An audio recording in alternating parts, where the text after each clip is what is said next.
Now, according to Elementor, this originates from your web hosting environment and could probably be caused by these common factors.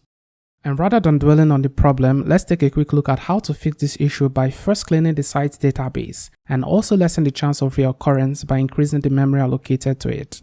So typically, as one uses WordPress, the site's database accumulates extra data over time, like revisions, spam comments, as well as residual files from plugins you're probably no longer using. Removing this redundant file is a step in the right direction in resolving most Elementor-related conflicts. But just before we do that, it's best to first take a backup of your site, since the changes, or rather optimizations we're about to make, is irreversible. Okay, I'll be assuming you've already taken your site's backup, so let's head over to add a new plugin and search for WP Optimize. And we'll be installing this plugin by the developers David, Rouhani, and Team Updraft.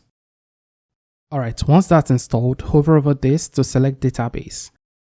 And on this page, you should see a number of selected optimizations by default. I would advise you run each optimization separately and fall back to save the page on Elementor updates.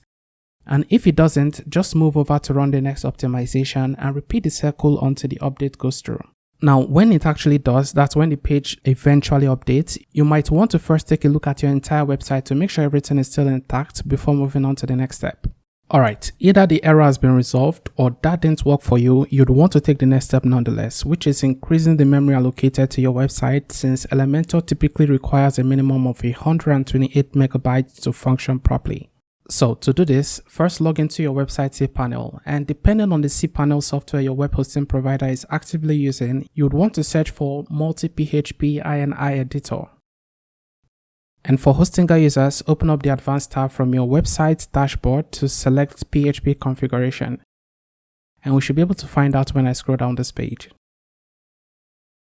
Okay, heading back to the commonly used cPanel, let's select the PHP editor, and from here choose the website you're currently having the error on.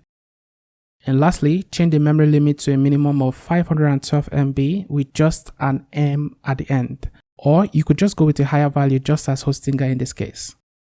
Save your changes, and that's it. Alternatively, if you don't want to tamper with the site cPanel information, you can just reach out to support to help increase the allocated memory for you. Oh, and one last thing, if this worked for you, I only ask you let me know in the comments below. Your feedback sure helps the channel in its own way. Thanks for watching, subscribe for more, and I'll see you in the next one.